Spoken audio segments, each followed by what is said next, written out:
Yeah, we're back. Come on. It's us.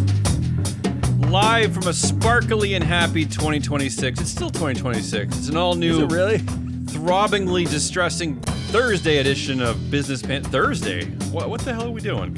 I don't know what happened. Joined by analyst whole Matt Moscardi.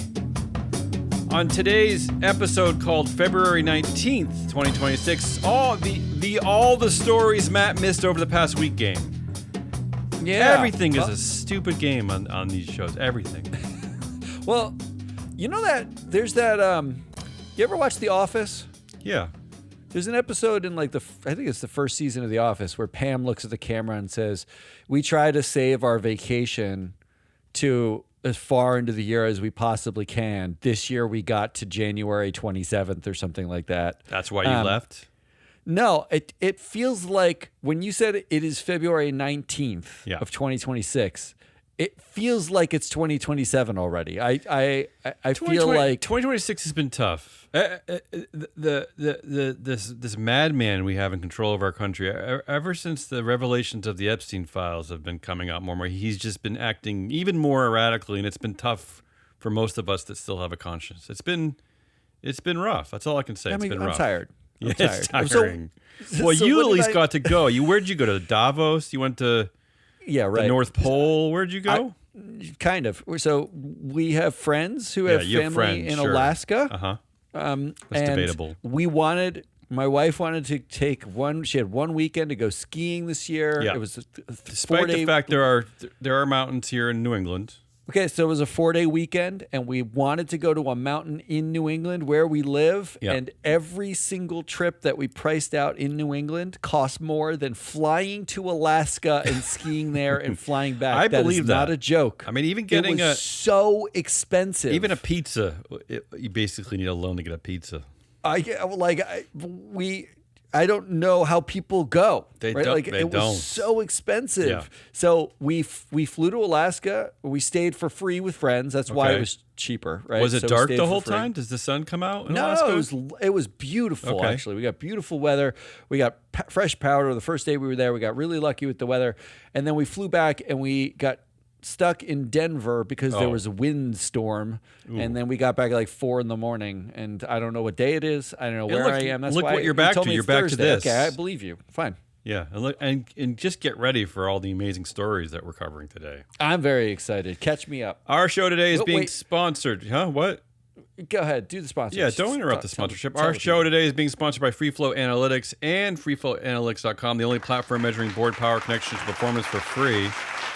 In fact, it's if you're gonna live and die on the bullshit of the meritocracy, it is ostensibly the only database that covers boards of directors that can demonstrate some version of a meritocracy. Because something, yeah. Because it's not enough to just say we don't like the black guy because we like merit. That's that's just racism. You can't do that. That has been enough. That's so our far. current administration, yes, of course, but I don't think that's enough, frankly. Yeah, let's use a number here, people. Let's use a number. Back it up. Yeah. What were you going to say? You looked like you had something important you wanted to say. No, nothing important. You said this is a game. What is the game? Okay. This really stretches the imagination for the definition of a game. I've broken all the headlines into 6 different categories. What you're going to do is you're just going to pick out which of the headlines in the group resonates the most. Which resonates? Do you have to use the word resonates? Which one hits you the hardest? Which is the defining headline of the group? Oh, it's a trigger game. Sure.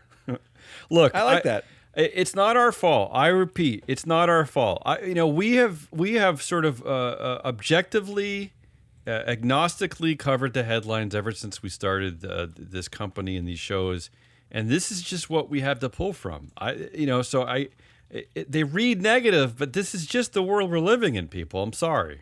Okay, sorry. Let's get it over with, and let's start with the first category, which I call the scary.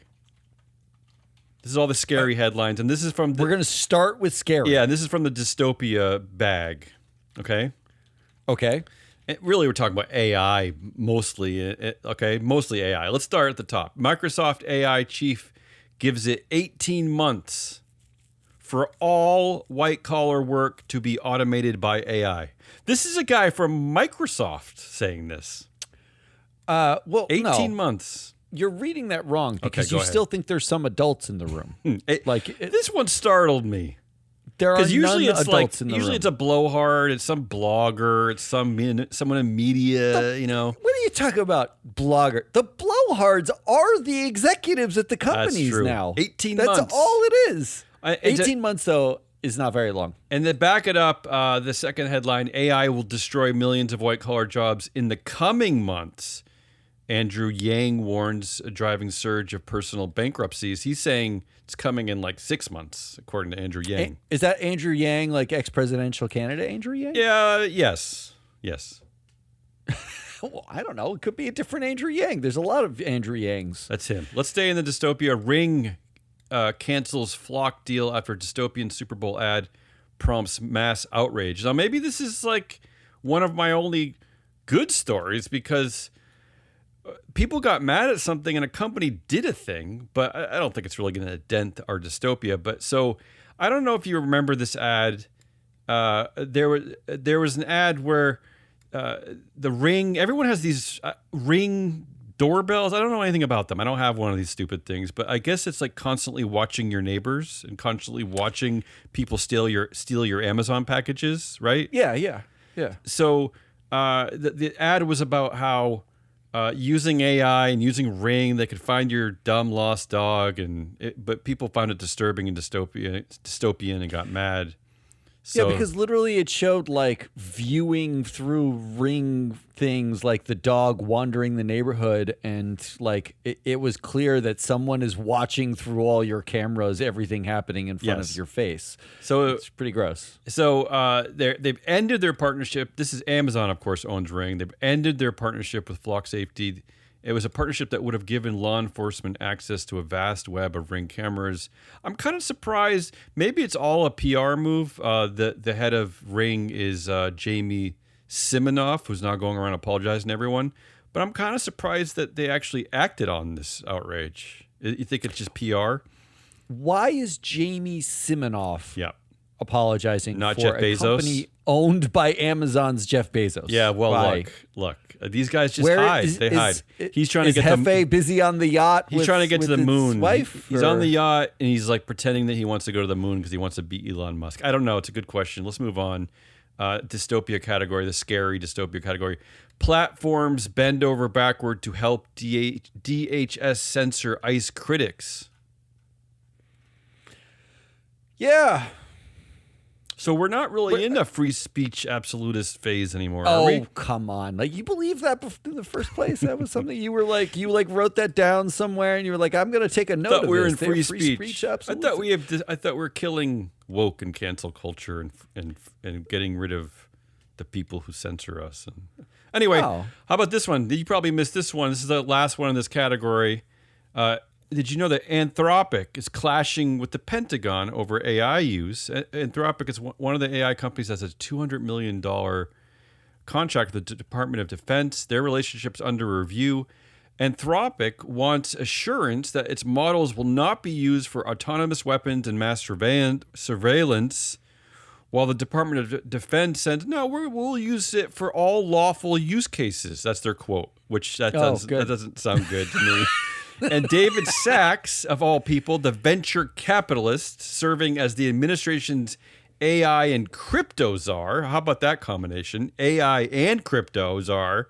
A guy from the VC world, of all people, David Sachs, has accused Anthropic of supporting woke AI because of its stance on regulation. Anthropic is really the only AI company that is making a full-on push that we need to regulate AI. And remember now, Trump administration is basically restricting states from regulating AI. He's threatening states who try to regulate AI. So this is Anthropic is fighting with the Pentagon. What do you think? Well, the good news is I agree enough with Anthropic that I subscribe to it. Oh, but the problem is here is, you do. Is that Claude? Yeah, it's Claude. Yeah, Anthropic is Claude. I mean, look, They do seem to be the adults in the rooms. They're not. They're still building it. My problem is that all of these they're assholes complaining but building. Yeah, they're worrying. They're whining. But they're still going ahead. But they're still like, but we're gonna do it because there's way too much money in it for me. If I don't do I lose all that money. I believe this is Dario Amati and his sister Amati, and he has been complaining recently in the press that like it's hard because we want to be safe, but we have to keep pushing forward. We don't know what to do. It's not easy. So he's in that mode. I think what he's saying is that I'm a good guy, but we're not doing good guy things, and I'm sorry. I think that's it. That's where he's at. I feel like that's early Google. Like, don't be evil, and then do all evil things. So what do you think? Which dystopian story resonates me the most? Oh wow. Well, the number 1 and 2, where the Microsoft's AI chief said 18 months, and Andrew Yang said all white collar less work time. All are the same thing. Ring canceling the Flock deal is. I believe they will just share the Ring data with like ICE anyway. So it's a PR move to cancel its Flock. It's all PR. Like the Flock safety is that I'm sure they don't actually need to have a partnership. They could just buy Flock safety or build their own, right? Like they don't. Why do people even need these things? I mean, if someone knocks on their door, can't they look out the window? No. Here's what you can do. Yeah. You don't need to get your things from Amazon, so you don't need a ring. Absolutely, that's absolutely true. Like because people are taking your fucking shit, right? Like you could get an actual bell on your door, so when people ring it, you go to it, or you can just go to a local merchant and just buy the thing. You don't need to go through Amazon at all. I just want to point out that the same people who are saying AI is going to destroy all white-collar jobs, AI is going to disrupt everything, the same people who are building Ring and they build Google Maps so you can get everywhere more efficiently, it will reroute you, that'll save you 40 seconds in your life. All of those people who promised you a frictionless future, the totally optimized experience so that you have more time to look out your window. You're not looking out your window. They have all your attention on your phones because all that people do is fucking stare at their phones anymore. And they have not optimized or made your life frictionless. They have created different friction. If you want frictionless, die. It doesn't exist. So embrace the fact that there's friction. I don't support that argument. Embrace the fact that there's friction and enjoy your fucking community. Yeah, like, enjoy doorbells where you go out and you say hello to the person who delivers on Uber, if you get like an Uber Eats delivery, there's a box you can check that says, I want no contact with my driver. Is that right? I'm not kidding. That's like, sad. What is that? No. Why are we doing that? Yeah. That's not. These are the bros who promised you a perfect existence, and they're telling you, oh, by the way, we're literally destroying your existence, and you need to pay us to make it better going forward. Yeah. All of it's a fucking con job. Pick one. But I think I'm going to pick the platforms bending backwards to help DHS censor ICE critics. It's not a good look. That's the most triggery to me. Yeah.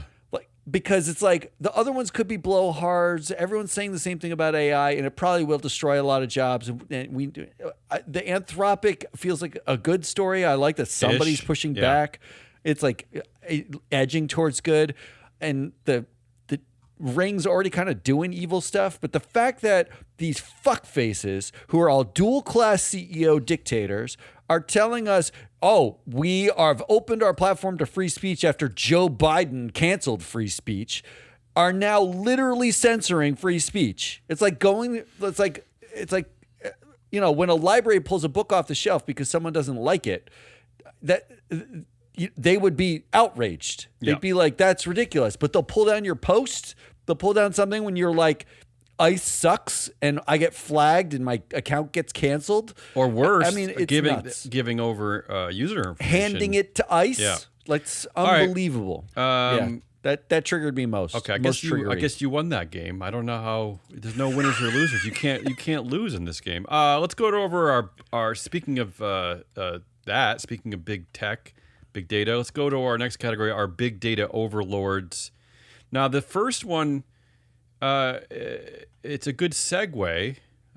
We can thank Citizens United. Citizens United really was that the beginning of the end? The Supreme Court decision, Citizens United, Is that why Is that why we're here? I don't know. There's never. Is that why we have thing. Trump? Who knows? All right. So the first headline: Meta begins $65 million election push to advance AI agenda. So this is not the only headline of this sort, but there are the lobbying. Remember the drain the swamp thing? Trump wanted to drain the swamp, but the lobbyists are just like they're loving life these days because especially out of tech, because they're just spending so much money to basically control law, I suppose, right? I do like it when the sewer suggests we should drain the swamp. That's always feels good. Meta sort of famously, not too long ago, remember they were completely out of this game. They didn't get involved with any of this. I think that was that Sheryl Sandberg's fault? Was she trying to act adult at the time? But now they're just like, forget it. We're here to control legislators and governments and elected officials and. Well, he's got a new Sheryl Sandberg now. They hired Dana Patrick. Yeah, you're right, McCormick. Something like that. Wife of a Republican senator, mind you. I mean, she's like a longtime conservative, and she has no experience doing the things she's about to do, and her role is to basically be the younger version of Sheryl Sandberg. But the opposite, right? Like instead of saying, Mark, you have to clean your room, she's going to say, hey, Mark, it's you know what? It's 2026. It's if you want to leave crumbs in your room, it's your room. Yeah, it's your room, brother. Well, he has a lot more than one room. But how about the juxtaposition of the corporations still kind of dominating, controlling our election cycles, and yet shareholders are losing basically rights to vote at their elections? It's a nice juxtaposition. But not at Mark's election, right? No. Well, Mark, it's a pointless election. He didn't have a right to vote for him anyway. Speaking of Mark, the second story in our Big Data Overlords, Mark Zuckerberg faces jury in landmark trial over alleged youth harm linked to social media. Alleged? If you're a parent, you see the harm that's linked to social media. I mean, even if you're not a parent, frankly, but whatever. So that testimony is going on as we speak, and I'm going to highlight a few moments from this. According to reports, Zuckerberg has not directly answered the central question of the case, whether Instagram is addictive. The plaintiff's attorney, Mark Lanier, asked if people tend to use something more if it's addictive, and Mark Zuckerberg responded, I'm not sure what to say to that. I don't think that applies here. I mean, really, isn't that? I feel like you can be guilty just on that dodge, right? He also said that he believes in the basic assumption that if something is valuable, people will use it more because it's useful to them. So that's why they're spending all that time on Instagram. Has nothing to do with addiction. They just find it really valuable, Matt. They find it valuable to the exclusion of all other things. Yes, in their lives, jobs and children, everything. And friends, and and then finally, I want to point out this other stupid thing. When asked about his compensation, Zuckerberg said he has pledged. I love when they go right to this. I love when the billionaire overlords go right to this as an excuse. He said, "Look, he has pledged to give almost all." That's the quote of his money to charity, focusing on scientific research. And the lawyer asked him how much money he has pledged to victims impacted by social media, to which Mark replied, I disagree with the characterization of your question. Again, aren't you guilty when you say things like that? That was a numerical question. Yeah, right? I disagree with the characterization. I mean, what a farce, this whole thing. And another headline to wrap up that one, this Mark facing a jury, is that this headline, Zuckerberg's courthouse entourage showed up in Meta Ray-Bans. And I point that out because A, it's incredibly douchey, and B, there's another headline this week, Meta adding facial recognition to its smart glasses that identify people in real time, hoping the public is too distracted by political turmoil to care. So that last bit, oh god, hoping the public is too distracted. Yeah, that's not the writer of the article who's guessing that that's what they're hoping Right. for. That was an internal memo Yep. that said they Meta themselves believe the public will not be paying close enough attention to care at this political moment. That's not like some speculative headline clickbait. That is what they actually think about the rollout of this. Yeah, it's now. like a Friday night news dump, right? It's like let's slip the dystopian glasses right now because everyone else is distracted by everything, including Instagram. That might be the most triggery thing you say today, right? So I might try have to some more one-up later. And then I have 2 more headlines in our Big Data Overlords. These are quick. Just came out just this morning. Apple sued by West Virginia for alleged failure to stop child sexual abuse material on its devices. No, wait, I have 2 more headlines. SpaceX, just only because this is just entirely predictable and this is a joke, and you talked about this last week, but I thought I should at least mention the headline. SpaceX said to weigh dual class IPO shares to empower Musk. Wow. Never saw that one coming. I can't believe that's. I mean, look on its face, the face value of this headline. How is that legal? How do we live in a system where that's legal? Why should he have more power than other investors? How has that been allowed? How do the listing exchanges allow this shit? This is a subversion of everything it is to be a human being. What are we doing? The listing exchanges, let's say they allowed this shit. The institutional investors blame the fact that they hold it on index funds because they have to index to the entire market. And the reason why they have to index to the entire market is because if they don't, then they can get sued for making a decision, effectively not investing in, say, Facebook or Meta, and losing the upside of that. And then they can get sued by their clients, or usually pensioners, for losing out on upside. So in the end, everyone points a finger at everyone else for the reason why dual class shares exist at all, and then everyone's happy to allow them to continue to exist such that they can make the money off of it while having no rights. And finally, maybe let's end on a good one. French President Emmanuel Macron said the free speech defense of social media platforms is pure bullshit, pushing back against a key foreign policy goal of President Donald Trump. Hey, I think that's the best way to sum it up. It's bullshit. Yeah. Are we getting closer? Are we getting closer? This is going to be the reckoning, because you still have people on the left and right who hate this Section 230 thing. Are we ever going to hold these people accountable? Ever? Is it ever going to happen?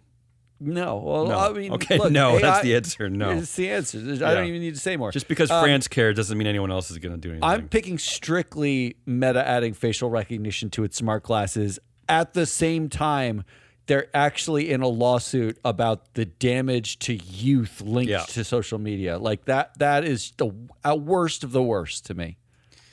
Yeah, it's pretty bad. Let's move on. That's our second category. The third category is this. I'm calling this the stupid, and this is the ESG edition. The stupid. Ooh. And the additions. The big news out of our ESG world is this disheartening, I guess not surprising, but still disheartening move out of Goldman Sachs. Goldman Sachs to drop DEI criteria for board members, of course. Yeah. Finally. And let's not forget, it was only in 2019. This is a funny statement here. This is from the New York Times. They're not attempting to be funny, but in 2019, Mr. Solomon and his top deputy, John Waldron, and the firm's CFO, Stephen Scher, all 3 men declared diversity and inclusion a top priority. I love that the 3 dudes a few years ago, a top priority. This is what David said, D-Sol, when we unite around a common goal, we make progress together. So where has all gone? Where have we gone? Their executive officers, there's 8 people, all of them are white. When you look at their management committee, the board's there white. are there's 2, 3, 4. There's out of maybe 60 people on the management committee or 50 people. There's maybe 5 people who are non-white. On the board, they have achieved diversity by having 1, 2 4 out of 13 non-white people. Yeah, and it's only 4 women out of 13, which is pretty low. What are you talking about? You dropping it because of all the diversity you had? And the worst part of this, from our perspective of a company, why they're citing that because of a deal that Goldman struck with of all people, the National Legal and Policy Center, the anti-everybody group. They hate gay people, they hate women, they hate black people, and as part of the agreement, the National Legal and Policy Center has agreed to withdraw its shareholder proposal demanding that diversity criteria for the board. Goldman was worried that the shareholder proposal might come out and investors will resoundingly reject it. Yeah, why don't they just replace that crap with just that we're afraid of Trump or maybe we're not afraid of Trump. We love Trump because he's making us all richer. I mean, just be forward, be honest, like really be candid with really what's happening. The good news here is, investors, Goldman Sachs is a 1 share, 1 vote company. Goldman Sachs is a long-standing, investment bank. You can divest from Goldman Sachs, or you can vote out the board that made this agreement. The board makes this agreement, right? The management team doesn't make this agreement. The board does. So if you want the names of the people on the board, they are DJ Saul, but it's Michelle Burns, Mark Flaherty, Kimberly Harris, John Hess, Kevin Johnson, Ellen Coleman, Casey McClure, Lakshmi Mittal, Thomas Montag, Peter Oppenheimer, Jan Tai, David Vinier, and John Waldron. Those are the people that you can vote out. And these people actually, some of them, like I recognize their names from other boards, right? Like Kevin Johnson was the CEO of Starbucks. These people this is a very small insular group. Ellen Coleman's at UTC. She's also she's been at Amgen. Yeah, Michelle Burns, Anheuser-Busch, Etsy. Thomas Montag is a Goldman, like a longstanding Goldman person. And so is David Vinier, if I'm not mistaken. Hess, but obviously, Vinier was at Block. Yeah. Jan Tai, a General Motors, Huntsman, Progressive, IronNet. Here's the thing. Every one of these people has other board positions. So when you're thinking about how this is fucked up, that Goldman Sachs went and made a deal with the National Legal Policy Center about a board that has no DEI to speak of, to get rid of DEI as a requirement on the board, when DEI is supposed to be a way of measuring getting other people onto this board that are outsiders and might have an outside perspective, and they haven't accomplished that even with the policy. The fact is, you can go vote these people out, not just here, but everywhere they sit. I don't know what. Don't settle for fucking Goldman. I don't know what. Engage with the people. I don't know what. I'm going to fire you everywhere. I really don't know what's wrong with the practitioners in our industry who are still. First of all, I support you for still being angry about stuff like this, but we need more. As Matt, as you just pointed out, we just need some more creative strategies here. I mean. Take some inspiration from the people of Minneapolis and just find ways to fight back. Honestly, like stop the same old crap. Honestly, and to your point, that's an easy way to start. Right? Don't just think of Goldman Sachs directors as Goldman Sachs directors. These people exist on other teams. You can go after those teams too. Right? I mean, and if you need like more fuel for the fire, like Michelle Burns is on the Anheuser-Busch, the AB InBev board. They own Budweiser, who basically flip-flopped entirely on DEI because Kid Rock shot a can and they handed 1 can of Budweiser to a trans person. Yeah. And they freaked out about an internet troll and rolled back everything. These people have now a history of doing this. Make them pay. And it's not about DEI, the policy was right or wrong. Most of these policies we made fun of 5 to 7 years ago when they were coming out as being window dressing to begin with, because these are insular boards that weren't very diverse to begin with. Even when they add diversity, the data suggests what they add is people who have long-standing connections with the existing directors. They are known quantities. So you're not getting diversity so much as you're just putting other friends on the board, a different friend on the board. I get that the policies suck, but putting out like some release saying the National Legal Policy Center, we struck a deal with it so they won't put a fucking shareholder proposal that they would have gotten 0.1% support to begin with. That it would have gotten no support. It would have been less than 1%, yeah. It would have been less than 1% support to get rid of their DEI. Costco basically said, fuck you, we're not changing our DEI policies, and look what happened to Costco. Nothing. There's no like mass investigation. There's nothing like coming down the pike where there people want to know why? People love busy. Fucking Costco, right? Well, they love it even more now. Yeah, all right, let's move on. Because the rest you could be just as angry at. I don't think you're gonna beat this one. I got 3 other headlines that you can be just as angry about. I had to pick out this one too because they're like a new. I don't know if they're like a new player in this field of triggery anti everything, but the headline is Inspire Investing CEO. Nike's DEI is a legal liability. Shareholders coming for answers. So they're talking. So the article says that Nike's DEI fight is no longer just a social media culture war argument, and they're saying this only because Trump's administration is trying to turn it into law. But they're the ones who created the culture war argument. You can't use the Trump administration as an excuse. The whole thing just makes me mental, honestly. Well, Inspire, yeah.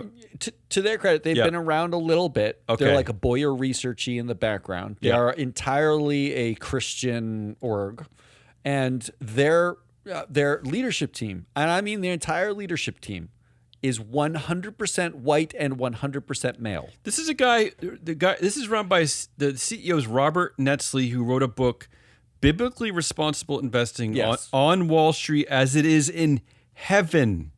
Mm-hmm. Yeah, he's using a made-up place of what is in heaven? Fairies and unicorns. I don't even know what's in heaven. I think there are black people in heaven. Actually. I don't think so. All I know is that coming from Inspire's CEO, that DEI is a legal liability when literally your entire leadership team is 100% white men.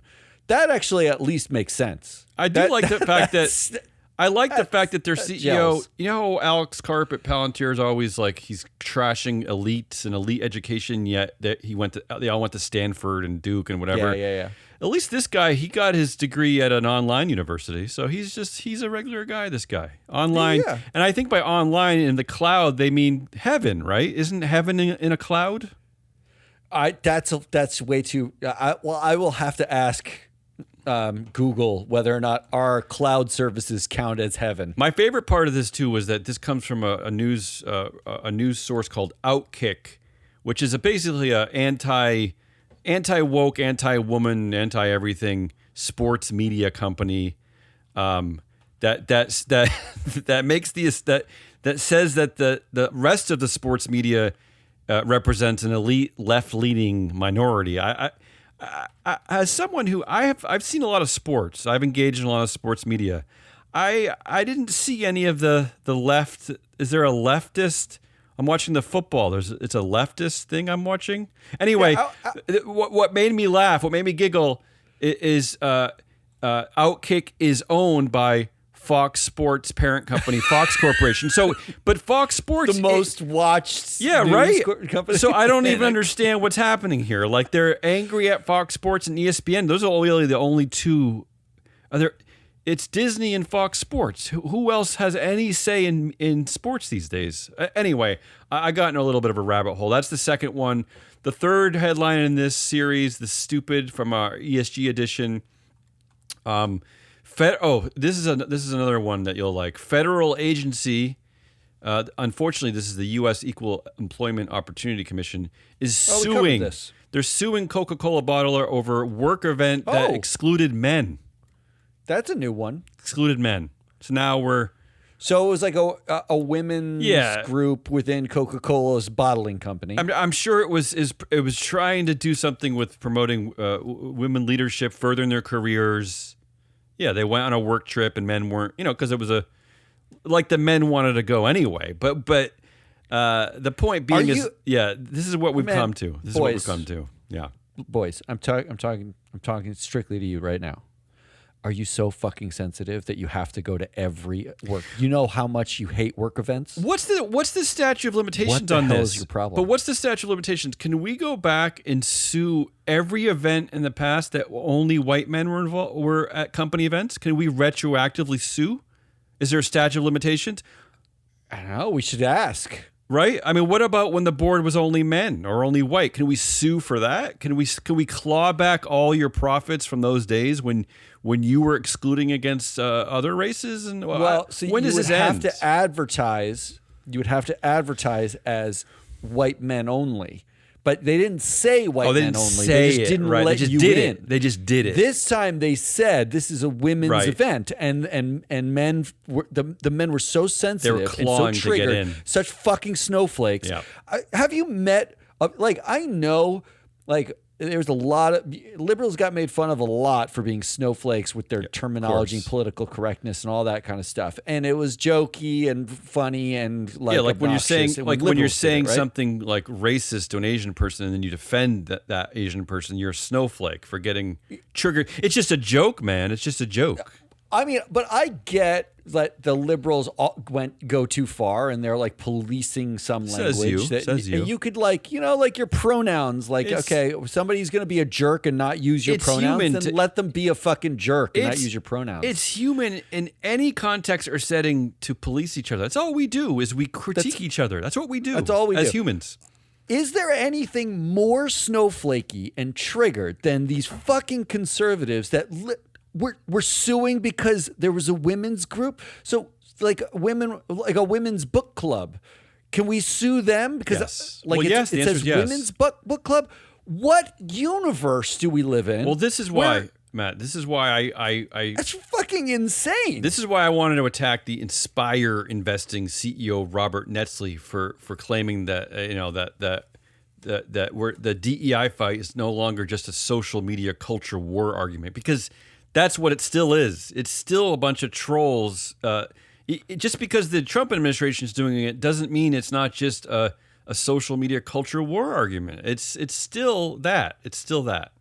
Anyway, the fourth headline in this category, Trump revokes landmark ruling that greenhouse gases endanger public health. So this is the 2009 ruling from the Obama era.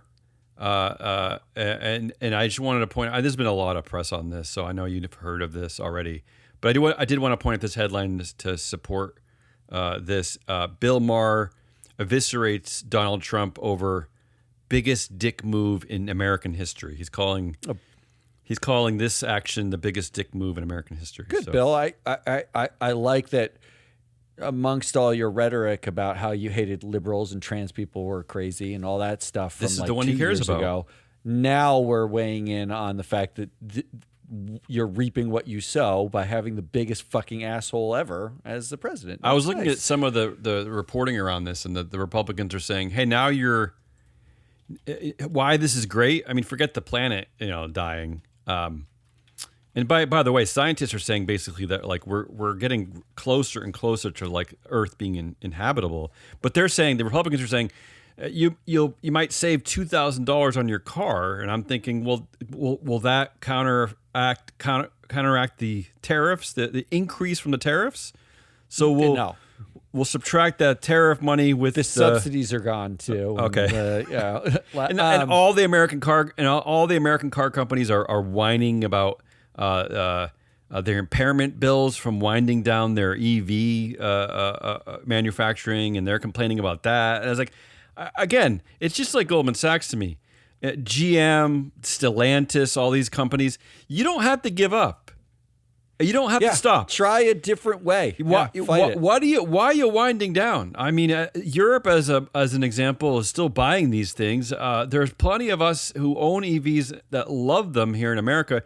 You don't have to give up just because Trump is winding down the rebates. Find other creative ways. Make them cheaper. Sell them cheaper. Give your own. You give your own rebates for other models, for gas models. Anyway, those are my four stupid ESG stories. You want to pick one? Or you already picked one. Did you already pick one? Yeah, I already picked one. It's Goldman Sachs all day long for me. That's the most triggery. But let's move on. But the endangerment finding is probably the most long-term impactful, right? Like that the EPA now no longer considers a gas that can kill the planet a threat to the planet. Yes. That's fun. Yeah. All right, then let's move over to our the boring headlines. This is our ESG. We're still in ESG. I'll try to go kind of quickly on these. Starbucks investor group urges shareholders to replace directors over labor fight. They're targeting lead independent director Jorgen Nudstrop and chair of the nominating committee Beth Ford. I included this one because I don't know. I like it.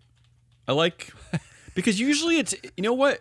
We live in this world where we constantly have to bow down to all the wealthy activist investors. They're the ones who know governance. They're fighting directors and putting their. But this is kind of an old-fashioned, another version of the alternative democracy at work, and they're angry at how Starbucks treats their employees, and they're going after I don't know. I kind of like that one. I included that one. You got something to say? Want me to move on? No, I saw this. This is the same group that actually did a dissident slate, I think, 2 years ago, right? Mm-hmm. Yeah, same group. Yeah. Well, this is a. There are more people involved. This is a group of shareholders. I know, like I think the New York City Controller's Office is part of this, and other entities. Let's move on. Second headline: companies are cycling through CEOs and replacing them with first timers. So among incoming CEOs, 84%. This is their first CEO role. 100. So 2/3 had never even served on a public company board. So what do you think about this? Any thoughts about this? I don't really care. Not even finding experienced CEOs. But to me, this is what represents the modern version of the meritocracy, right? Are we going back to just hiring people we like, right? Because we don't need experience anymore. Because what the meritocracy really means is you don't actually need experience or education, because as we've proven many, many times over, women and people of color actually usually have the most credentials when they step into these roles. So does this mean we're turning back to just finding whatever schmuck we want and putting them in the job? Is that what we're doing? Well, so here is the problem. Yeah. Of them, nearly half were COOs. And we know from the C-suite data that the vast majority of the C-suite are white and male. And COO is more dominantly white and male.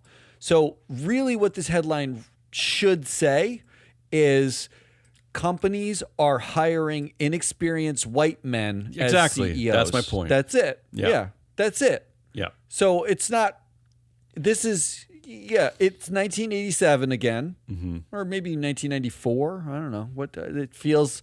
It feels like we're reliving the past. Yeah. Well, that's what Trump wants. But none of it's that surprising.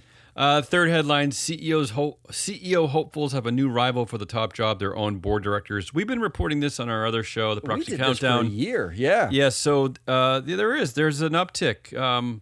A lot of boards are now pulling from, a lot of companies, a lot of succession plans, they're just kind of giving up and picking a director because they're there, right?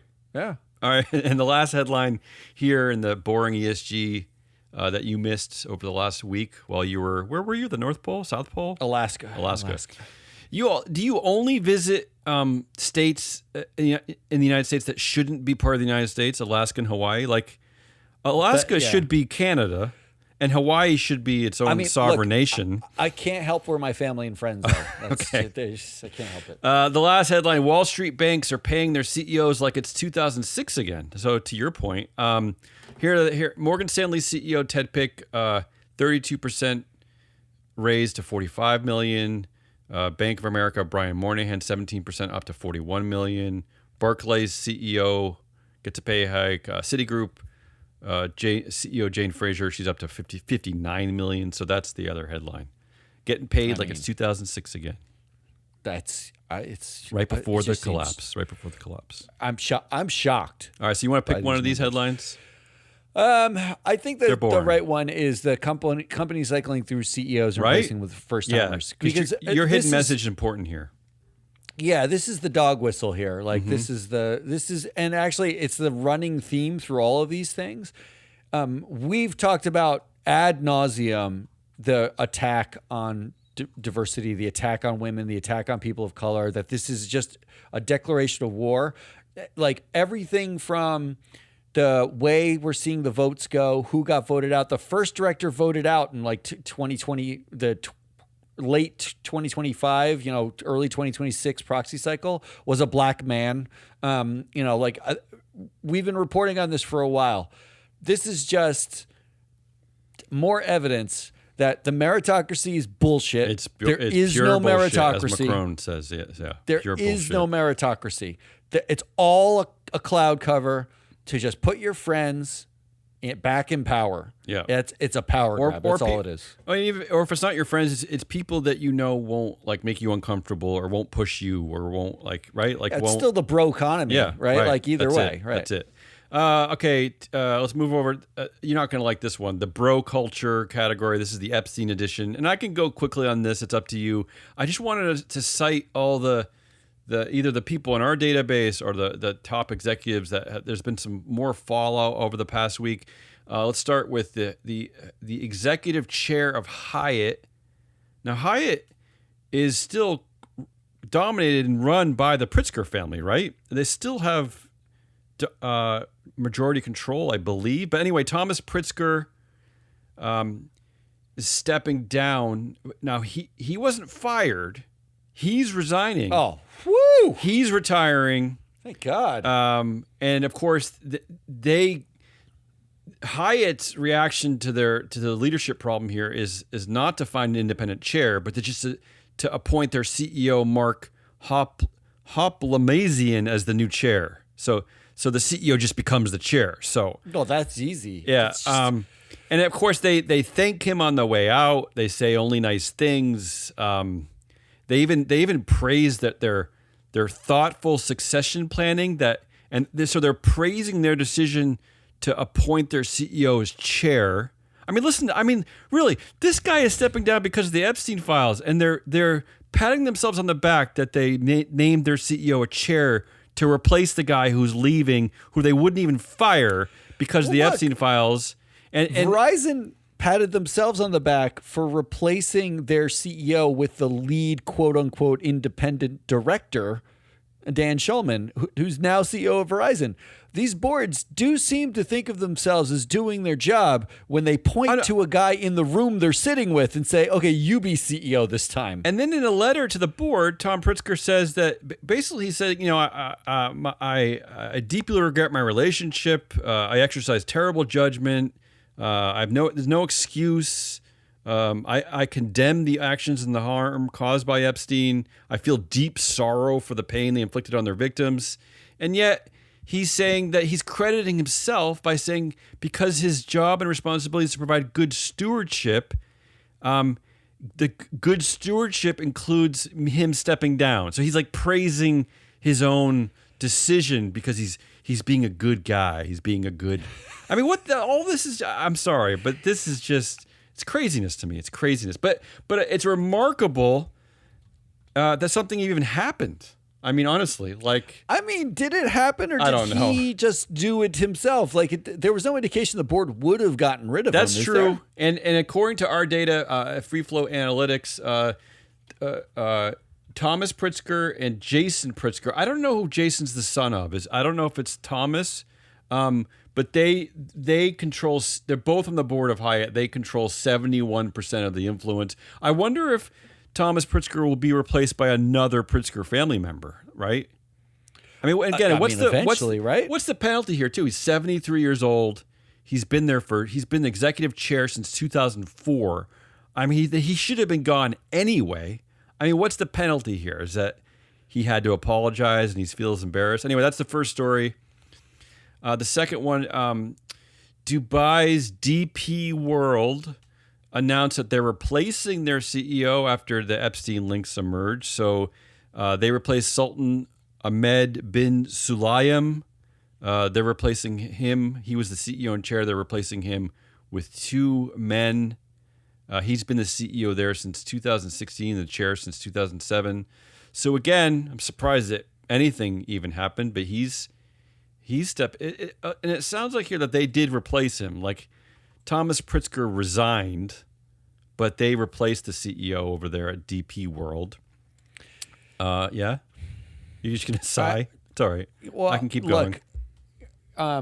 Is it more? It's all Casey. It's all Epstein. Yeah. Well, this is the category. Yes. I'm sorry. This is the category. This one's pretty triggering. The talent agency, the Wasserman Talent Agency, Casey Wasserman, the CEO, is stepping down, but he's selling his part of it for his role, for his friendship with Epstein, and of course he's deeply sorry for his mistakes. But of course he's selling it. He gets to keep the money. I mean, what's the penalty here? There's no penalty. Former Victoria's CEO Les Wexner is testifying in front of the House as part of their Epstein investigation. He's also doing the same song and dance. Fucking cloud cover. Yeah, saying I was naive, foolish, and gullible. He's pretending like he didn't know anything was happening. How about this? Back to Goldman Sachs. Their top lawyer, this is a woman now, Kathy Rumler. She's resigning over her friendship with Epstein because, according to the file, she called Epstein Sweetie and Uncle Jeffrey. And there's another headline that said that Goldman CEO David Solomon says he reluctantly let her go after this. I mean, but it's a hard decision for you, David. I know, like that's a big one, right? Finally, three more. I'll wrap it up quickly. King Charles' brother Andrew was arrested this morning on suspicion of misconduct. This funny headline: Elon's brother quit Burning Man board, so he's still on the Tesla board. And finally, the White House: Donald Trump shrugs off Commerce Secretary Howard Lutnick's Epstein ties. They don't care about the Commerce Secretary Howard Lutnick's ties to Epstein, so he's staying in his job. Of course they don't. Yeah, so he's staying in his job. Yeah.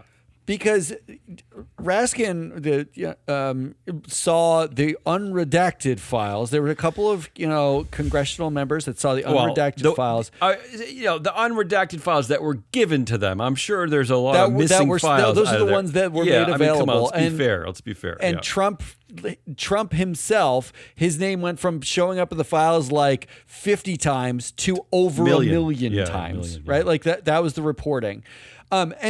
And even the redactions are so bad because I looked at Pritzker. If you can go search through these Epstein files that they made available, and they made them available really badly, and they're definitely edited so that Donald Trump does never get in trouble. Right, and these are the files. Who knows if they're burning the files right now? Of course, we don't know what files are missing. It's fucking heinous what's going on.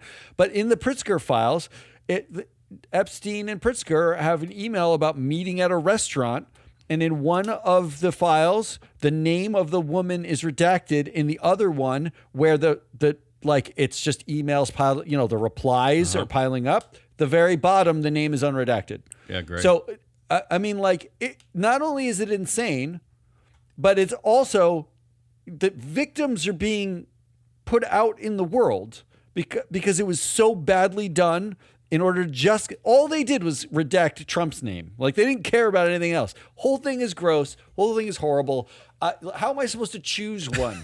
I think you've chosen it. What? I think you're choosing White House shrugs off Lutnick's Epstein ties, right? Because they don't care. Is that the one you're going to pick?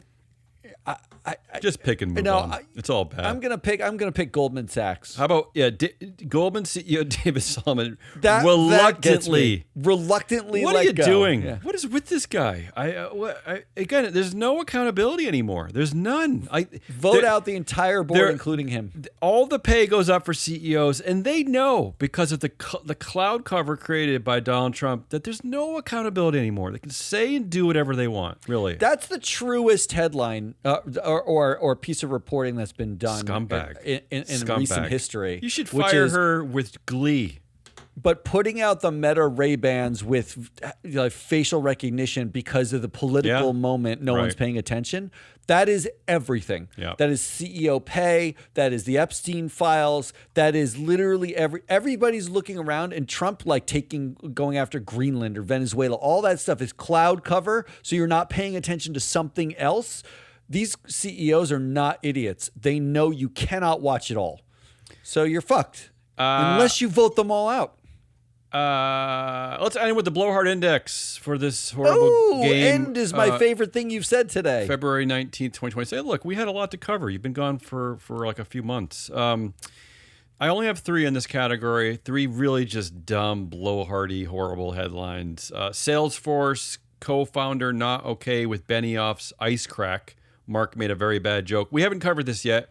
Mark Benioff at an annual company kickoff event in Las Vegas told, by my count, at least 3 jokes about ice. So first he asked employees who had traveled to the event from outside the United States to stand up for recognition, and then once they were standing, he made a joke saying thank you, just so the ICE agents in the building know who you are. That's why he had them stand up. Wow. You want to know how to make your own employees feel horrible about themselves? Do that. And then he made another joke later in the presentation suggesting that ICE agents were also monitoring those who hadn't yet used a specific new Slack bot tool. And then finally, he made another joke how ICE was looking into employee travel. I don't even understand the joke. Now some of his own people have clapped back a little bit. The co-founder said that he found the jokes to be a violation of the code of conduct, and that they could be considered a fireable offense for a typical employee. Of course, not the CEO. The head of Slack, Rob Seaman, said he cannot defend or explain the jokes. So there you go. Mark Benioff. Again, no accountability. There's nothing. I mean, whatever, right? Who cares, right? Benioff, I know you're a big donor to the Democrats or whatever, but between saying San Francisco is a shithole and bring in the troops. Remember he threw his conference and it said asked for the troops to invade. What shithole? What San Francisco is he looking at? And then doing this, they held the Super Bowl in San Francisco, and the reports were people who went to the Super Bowl who never been to San Francisco were shocked at how beautiful and wonderful the city was. It is jaw-droppingly gorgeous. Because everywhere just wrote about how it's a homeless encampment with needles sticking out of the ground. That's every Western city. It's unbelievable. Okay, second blowhardy headline. Elon Musk. It's the first time we talked about Elon today, I think. Elon Musk says Anthropic's philosopher has no stake in the future because she doesn't have kids. So he's calling out. Didn't J.D. Vance at one point say that only men with families should be able to vote? It wasn't there something like that Elon, too? what a treasure Elon is. What a treasure. And then finally, Palantir. Is the headline. Palantir, which is powering ICE, says immigration crackdown may hurt hiring. So I looked at their 10K. Yeah. So they had a 10K 2 days ago. I looked it up.